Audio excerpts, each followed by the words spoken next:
Thank you very much for clicking on the video. एक बार फिर से आपका बहुत बहुत स्वागत है और यहाँ पे करते हैं हम रोजाना इंग्लिश की प्रैक्टिस। देखिए दो वर्ड्स हैं, एक है हैव और एक है हैविंग। बहुत ज़्यादा कंफ्यूज करते हैं ये वर्ड्स कि कहाँ पर हैव के साथ आईएनजी लगेगा, कहाँ पर नहीं लगेगा। देखो बिल्कुल बेसिक सी बात है, इंग्लिश में मात्र 15 ग्रामर के रूल्स हैं। मुश्किल कहाँ पर आ जाती है, ये यही 35 ग्रामर रूल एक दूसरे के साथ मिला के बोले जाते हैं। तो हैव अलग है और आईएनजी अलग है, दोनों चीज़ें मिला करके बोल दी जाती हैं हैविंग। तो हम उस पर्पस को समझेंगे कि कौन सी अवस्था में हमें हैविंग बोलना है, इसका भाव क्या है, किस बात को कहने के लिए यूज़ होता है, राइट। और बाकी सारे नेचुरल कुछ कॉन्वर्सेशनल सेंटेंसेस की भी प्रैक्टिस करेंगे।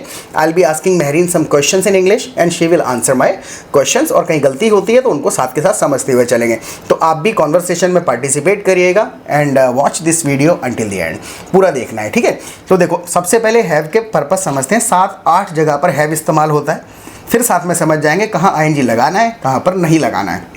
मान के चलो हमें यही कहना पड़ जाए कि भाई ऐसा है, मेरे पास एक फ़ोन है, I have a phone. I have a phone। कोई भी चीज़ है पोजीशन के लिए हम कह देते हैं I have this, राइट। मेरे पास जो भी चीज़ है, कहना है कि भाई ऐसा है, फ्रिज में एक पेस्ट्री है। इसमें कहा तो 100 तरीके से जा सकता है, लेकिन हैव को यूज़ करके कैसे कहेंगे। फ्रिज में एक पेस्ट्री है, I have a pastry in a fridge. In the fridge कह डाला कुल मिला करके I have a pastry in the fridge, वैसे बता दिया। मेरा बुलवाने का तात्पर्य था, ऐसे भी कह सकते हैं the fridge has a pastry. अंदर की साइड भी है तब भी कह दिया जाता है, राइट। तो आई होप आपको समझ में आया। पोजीशन और कनेक्शन के लिए हम हैव का इस्तेमाल कर लेते हैं, राइट। अब दूसरा हैव का इस्तेमाल हम कहाँ पर करते हैं, जब हम कोई चीज़ कंज्यूम करते हैं। देखो खाना अलग है, एक्सपीरियंस करना अलग है, उस टोटल को कह देते हैं कंज्यूम, राइट। जैसे एक बहुत कॉमन बात है कि आप हमारे कंटेंट को कंज्यूम करते हैं, जो हम वीडियोस डाल रहे हैं तो कंटेंट को कंज्यूम करना, एक्सपीरियंस करना, जुड़ना, लेना, खाना पीना पचाना सब है, राइट। जैसे अगर हम ये कहें कि भाई ऐसा है कि मैं चाय पी रहा हूँ, I have tea. I have drink tea. I have drink tea, इसका कोई पर्पस, कोई मीनिंग नहीं हुआ, गलत हो गया सारा का सारा। आई am having a T, having a tea. या फिर I am drinking tea. I'm drinking tea. तो हैव का मतलब कंज्यूम करना भी है, राइट। जैसे मैं ये कहूँ मैं अब ये नाश्ता कर रहा हूँ, नाश्ता मतलब नाश्ता तो ब्रेकफास्ट होता है। ब्रेकफास्ट। हाँ, अब नाश्ता इंग्लिश का वर्ड है या हिंदी का, अब मेरे को ये बताना है कमेंट सेक्शन में, ठीक है। नाश्ता कर रहा हूँ, हिंदी का? हिंदी का है, हिंदी का होना चाहिए। पता नहीं भाई, मेरे को इंग्लिश का लगता था नाश्ता जो भी है। चलो अब हमें ये कहना है कि मैं नाश्ता कर रहा हूँ, तो I am having my breakfast. I am having my breakfast, right. तो जब आप खा रहे हैं, पी रहे हैं, कंज्यूम कर रहे हैं, तब भी आप हैव का इस्तेमाल कर सकते हैं।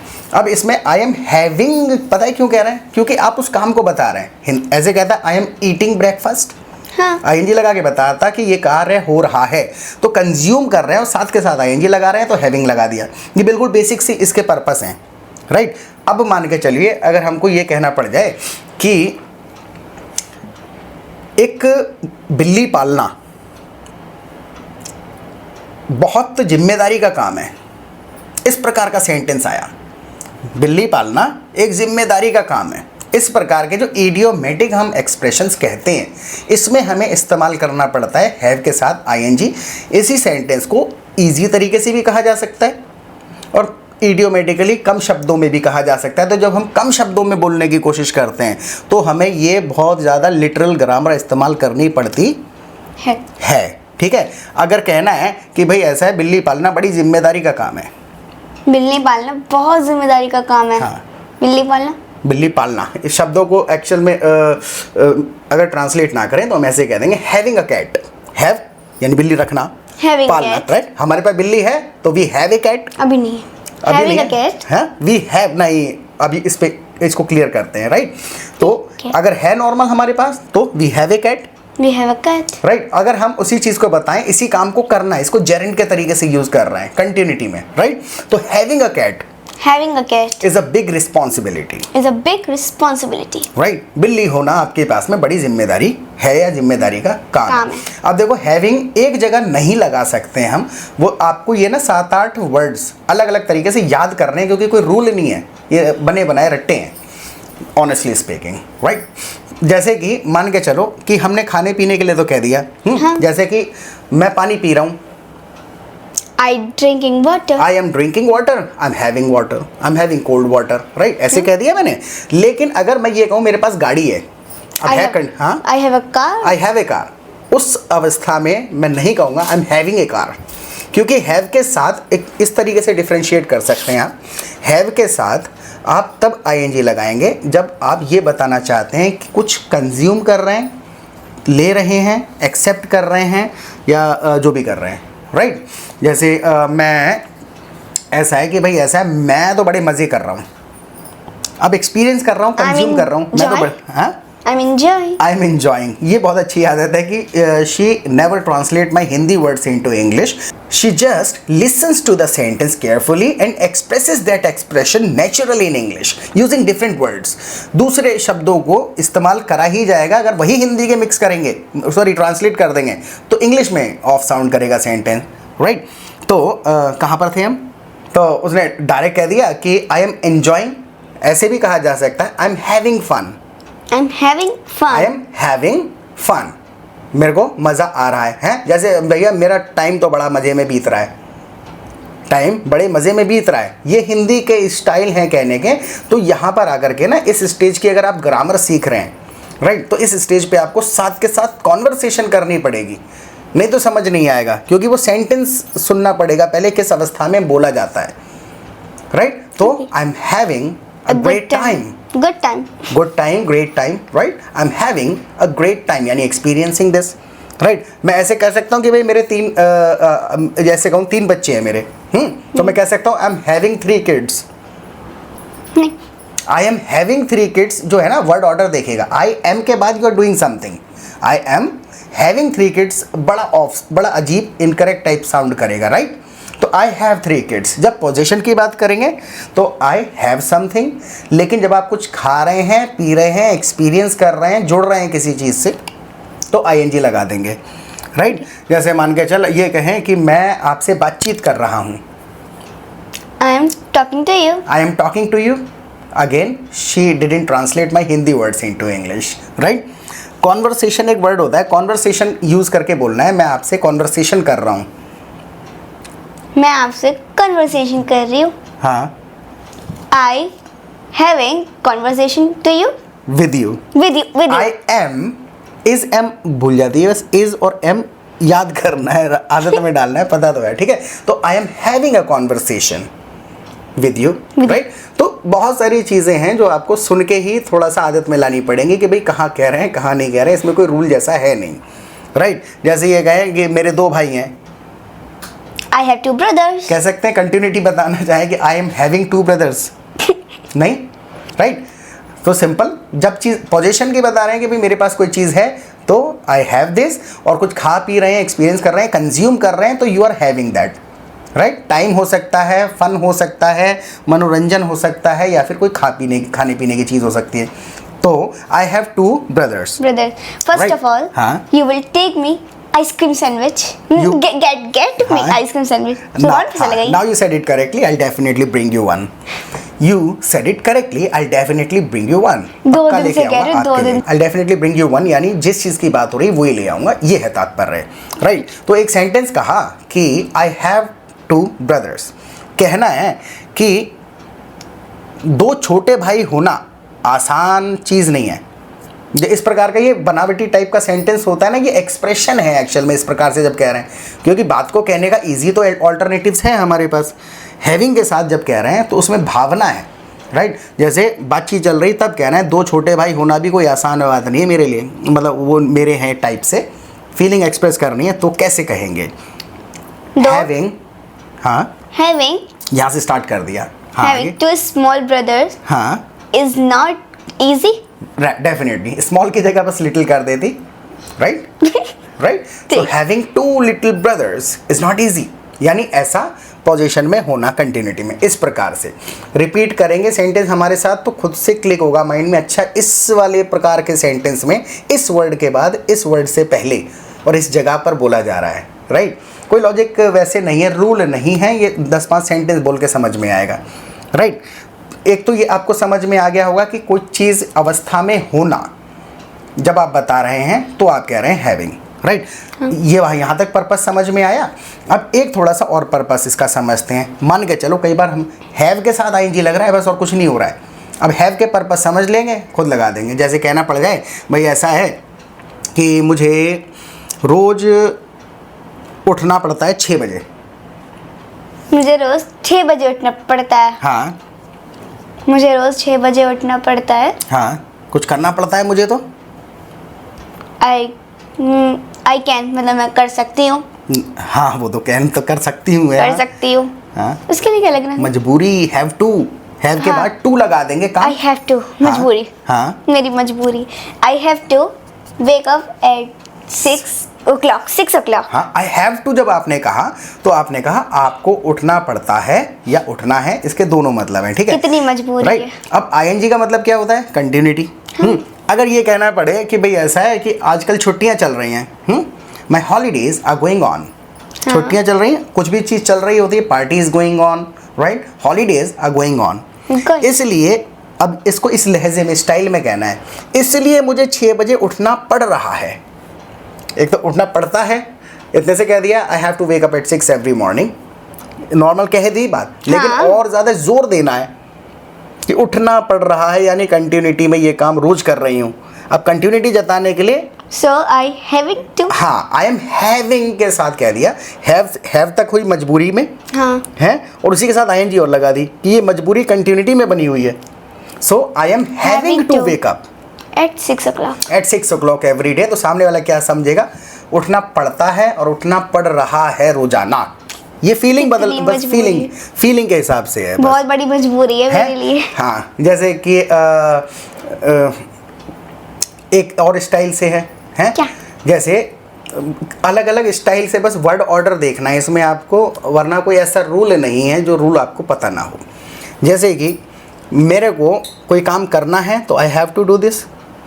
जैसे कि अगर ये कहना पड़े कि भाई ऐसा है कि मुझे एक वीडियो रिकॉर्ड करनी है, मुझे एक वीडियो रिकॉर्ड करनी है। हाँ, I have to record video. I have to record a video. अब अगर ये कहना पड़ जाए कि मुझे वीडियो रिकॉर्ड करनी पड़ रही है, I having to record the video. I am having to record the video. I am having to record this video again. आपके पास एम का नंबर है, एम का, मैं मारूंगी उसे। ये कौन? मुझे हमेशा छोड़ के जाता है। और वो फॉर बार बार आता है, फॉर हाँ। बीच में घुस जाता है। राइट। तो आई होप ये भी आपको समझ में आया होगा। I am having to do this, यानी कि मेरे को करना पड़ रहा है। अब जैसे एक सेंटेंस बोलना पड़े कि मुझे सुबह उठना पसंद नहीं है। मुझे सुबह I don't like wake up early. I don't like waking up early. Waking up early है, मुझे सुबह उठना पसंद नहीं है। अब अगर एक स्टाइल से कहना पड़े कि जब उठना पड़ता है सुबह, मुझे वो बात पसंद नहीं है। उसे आपने तो बात घुमा दिया।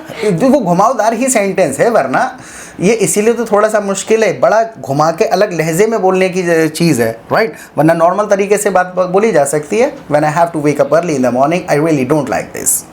दो सेंटेंस अलग अलग तोड़ तोड़ के बोल दिए हमने। लेकिन जब मुझे सुबह उठना पड़ता है, मेरे को ये चीज़ बड़ी बुरी लगती है। ये एक्सप्रेशन देना है बिल्कुल इसी स्टाइल से। हाँ, जब सुबह उठना पड़ता है मुझे बहुत बुरा लगता है। हाँ, मतलब आप सेंटेंस भी बना सकते हैं इस एक्सप्रेशन में, हैविंग ज़बरदस्ती लगाएं, ज़बरदस्ती नहीं, फील है, वो फीलिंग है। तो आप कह सकते हैं आई हेट, पसंद नहीं है मुझे, having to wake up early in the morning, यानी कि मुझे पसंद नहीं है। आई डोंट लाइक कह दिया, आई हेट कह दिया डायरेक्ट। क्या नहीं पसंद है?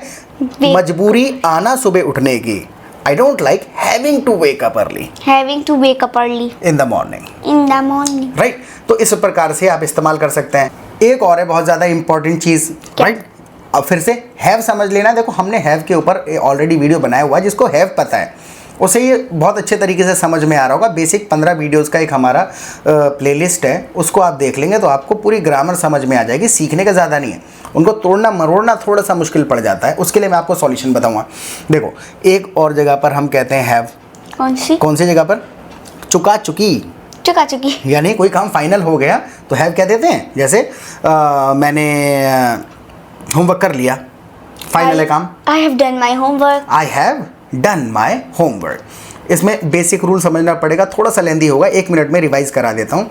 हैव और थर्ड फॉर्म हम कहाँ पर कहते हैं? थर्ड फॉर्म का मतलब है काम संपन्न है, उसकी अवस्था बता रहे होते हैं। और हैव का मतलब हो जाता है कि कोई काम फाइनल हो चुका।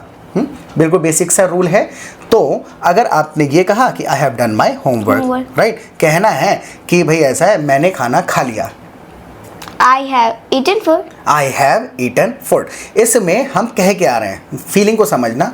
हम इसमें क्या कह रहे हैं? ये काम मैं कर चुकी, ये तो बता रहे हैं हाँ। कि ये काम पेंडिंग नहीं है, ये काम फाइनल है मेरी तरफ से, मैं कर चुकी टाइप। चुका चुकी से जोड़ लो इस बार। अब एक स्टाइल से कहनी पड़े बात, कि हम यहाँ 10 साल से रह रहे हैं, इसलिए हमें यहाँ सारी जगहें पता हैं। हम यहाँ पे 10 साल से रह रहे हैं। इसलिए हमें यहाँ की सारी जगहें पता हैं। हम यहाँ पे 10 साल से रह रहे हैं। पहले से अभी तक कुछ We have been. सही है। We have been living here. So कब से? 10 साल से। 10 years For ago. 10 years? For 10 years ago. एगो की जरूरत ही नहीं है, अरे डायरेक्ट बता दिया ना पहले से अब तक। So we have been living here for 10 years. 10 years. So we know all the places here. अच्छा ये भी बोला था। हाँ, we know all the places here. We know about all the places here. हर जगह के बारे में हमको यहाँ पता है। ये एक इजी तरीका था, लेकिन कोई अलग स्टाइल से थोड़ा जोर दे के आप कहें तो हम कैसे कहेंगे? रह चुके हैं 10 साल। हिंदी में नहीं कहते हैं ऐसी बातें, लेकिन इंग्लिश में थोड़ी कॉमन है ये स्ट्रक्चर्स, राइट? तो ऐसे कह देंगे having lived here for 10 years. Having lived here for 10 years यानी 10 साल रह चुका हूँ यहाँ। Having lived here for 10 years यानी काम हो चुका है ये final. I know all the places here.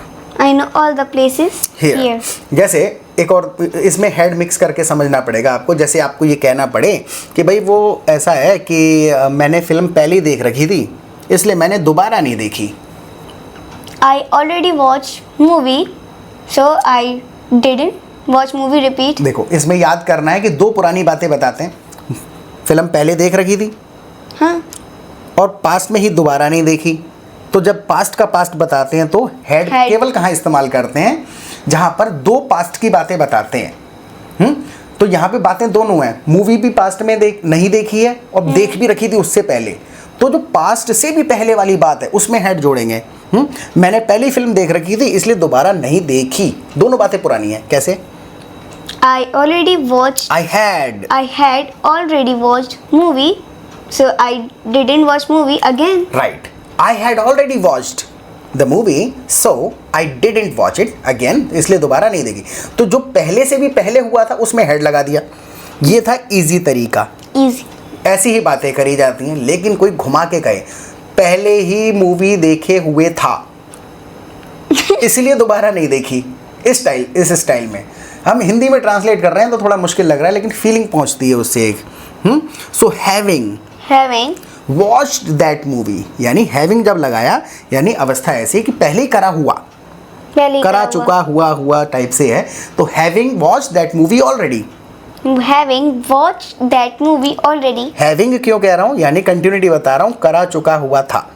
मेरी अवस्था ऐसी थी कि वो पहले फाइनल कर रखी थी। So having watched that movie already. I didn't watch it again. Right. ये बहुत ही ज़्यादा अलग स्टाइल से एक भावना को व्यक्त करने के लिए वर्ड ऑर्डर का गेम है। शब्द घुमा घुमा के कहते हैं, राइट। जैसे कह देते हैं ना कि चलो मेला चलें, ये एक स्टाइल हुआ। Let's go to Mela fair. चलें, चलो Let's go to fair. Let's go to the fair. To the fair. कोई और थोड़ा एम्फेसाइज करके कहेगा तो कह देगा मेला चलते हैं, चलो। तो मेले से स्टार्ट कर दिया। हाँ, ये भी तो वही चलो चले मेले, ये तीसरा वर्ड ऑर्डर हो गया। ये भी तो सही बस ये रहेगा। अलग अलग भावनाओं से कहने के लिए वर्ड ऑर्डर घुमा रहे हैं। तो उसमें भी हम कुछ नहीं कर रहे हैं, उसमें भी हम केवल वर्ड ऑर्डर घुमा रहे हैं, राइट। तो आई होप आपको ये तात्पर्य समझ में आए होंगे। तो आप बेसिक हैव को समझ गए हैं। तो उस एक ओवरऑल मैं आपको बता देता हूँ इसका क्या था सार। सार ये था कि हैव ही हैव है हर जगह। तो कोई काम करना पड़ता है आपको तो you have to do that. और कंटिन्यूटी के साथ बताएंगे तो हैव के साथ आईएनजी लगा दोगे, वही मजबूरी कंटिन्यूटी में है, जाना पड़ रहा है। तो अब जैसे have to. हाँ I have to go to.